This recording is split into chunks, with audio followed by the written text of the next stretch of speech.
Well, Jonathan, such an honor to be sitting down with you. Thanks, And Carley.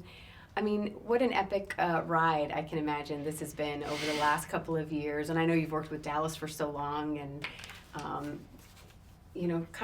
tell me kind of what your mindset is at this moment and where you guys are filming season 3 and the expectation and the hope that, that just keeps coming from this show. It's incredible.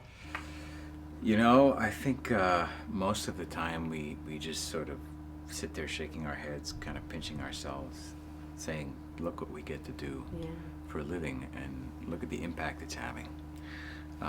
That's kind of been it. I mean, we'll sit down sometimes in between seasons where we'll go to certain events and we'll have dinner or something, and we'll both be like, when we were in a rock quarry in Elgin, Illinois, and 4 years before season 1 of The Chosen ever commenced, could you have imagined that we'd be sitting here?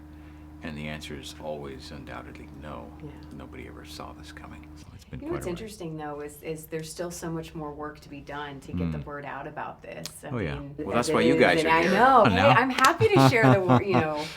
But talk about, getting into the role. I'm sure you get asked this a lot, but it is so interesting. I mean, how do you get into kind of that mindset of Jesus, on a daily? To me, it seems like it would almost be exhausting. And certainly after a day of, days on end of taping, it's so emotional.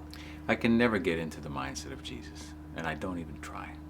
You don't do that. How do you enter the mind of God? How do you prepare for the role? I start by praying. I start with prayer. And I go to my faith, I read the Bible, I pray, I go to Mass, I partake in the sacraments, I do the things that fill me up spiritually to prep me for the weeks ahead. And that's how I know that I'm sort of suited up. Yeah. The armor of God, literally. That's my armor. So that's the first step, and then the next step is then to do the technical work. Which is making sure I'm off book and I'm memorized, and sometimes some days are better than others, or some days it's like the days leading up I'm in another country and I don't get to do the amount of prep work I would if I was just sitting here like waiting to shoot the following week. So you commit to it as best as you can, and for me that commitment is bringing an authenticity to it, a personal and spiritual commitment and authenticity to the role, and I can't do that if my faith is not a part of that. Speaking of faith, and I think what's so brilliant about this show is that how it's reached denominations, just so many. Yeah. Talk about that and how important that is when you talk about really getting this message of who Jesus, was and is, to the globe, the entire world. I think we've been granted the blessing of this veil of having no specific attachment to a denomination in telling the story, in that it appeals to everyone, but yet everyone feels like this is the Jesus I know in my church, or this is the Jesus I know in my community. Every denomination can claim it as being authentic to themselves. I mean, when does that happen? You know what I mean? Yeah. And I think that's a supernatural gift that we've been given, and it starts with the people creating it that have hearts and spirits opened to collaborating on a project like this without pretense and without agenda. Yeah. It's let's tell a good story about these folks, and here's our roadmap. The Bible is our roadmap. You can't necessarily write a TV show off of with all the characters that we have when there's only a paragraph or 2 words about certain disciples. So we have to carefully and credibly build backstories that could be plausible. And we have a team of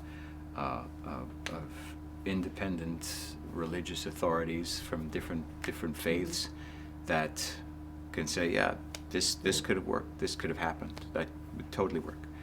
to make sure that Yeah. we're not completely out of our, element. And it's been going great. I mean, Yeah. just, people are just attracted to the story and want to know who Jesus is. You were a believer before you obviously started this project, and for many years, but doing these last 3 seasons and what you've done up to this point, is there anything that's surprised you that you've been able to study or learn about Jesus that maybe, I mean, is it a constant thing of where you're continuously learning too? I mean... Oh, sure. I mean, I think the thing that gets me is what gets everybody else. Is like I was thinking of Jesus in scenarios that we normally don't think of or see. Jesus waking up. How many people have actually thought of what does it look like for Jesus to wake up after a night of sleep, or after what does he look like at the end of a day of healing hundreds of people, and some who are have blood issuances and all sorts of maladies and deformities, and like, what does that do for him physically, and we get to show those things, and I'm like, I never thought about that before. Yeah. And so it's just as exciting for me to get to see these, read these, and play them as it is for people to see them, because I'm like, I get to help create this image of what this could have been like. Well, speaking of, that's interesting, because I wanted to ask you about typecasting, and if that thought ever concerns you. I mean, obviously you have another movie coming out that's also faith-based, so that makes me think that you're not as concerned. Preacher with a beard.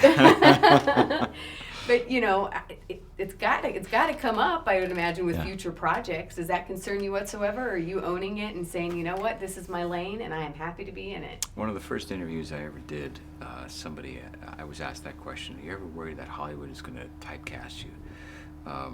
And my response is still kind of the same. I said, Hollywood doesn't know I exist. I mean, I've been hired, I've been worked on different shows, but for the most part, nobody's knocking down my door saying, come be in the next Marvel movie. You know what I mean? And that's fine. I'm totally fine with that, because I recognize what I think God is calling me to do in my own life. And I think when you do that, then the agendas flip, the needs change. I don't need any of that. I don't need that. All I need to do is serve the one who sent me.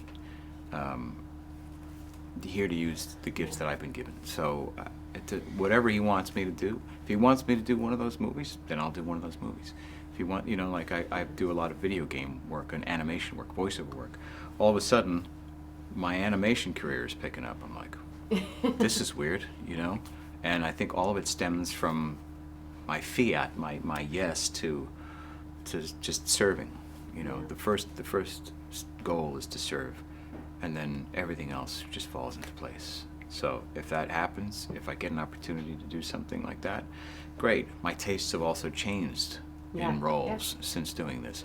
I'm not as interested in certain things as I would have been anymore. So I'm good. I'm good. Because, give you the desires of your heart. When you follow him, your desires change. That's so right. I love that. Yeah. Thank you so much for spending some time with us. I know it's been a long day, but we appreciate it, and thank you for everything you're doing. It's my pleasure. Thank you, Carley, for being here. Awesome. Yeah.